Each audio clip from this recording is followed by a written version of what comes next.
Zdaj pa na koncu še za minuto gospod Bogovič, izvolite. Spoštovani komisar, podeželje nujno rabi dolgoročno vizijo, saj sicer ne bomo zaustavili odhajanja mladih s podeželja.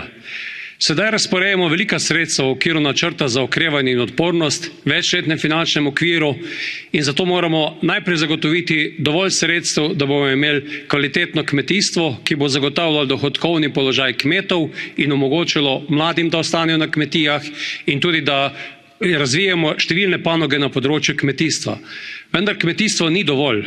Zagotoviti moramo tudi dobre pogoje za razvoj turizma, za razvoj drobnega gospodarstva, za biogospodarstvo, za razvoj zelenih delovnih mest na področju energetike, razviti koncepte skrbi za starejše na podeželju, razvoj turizma.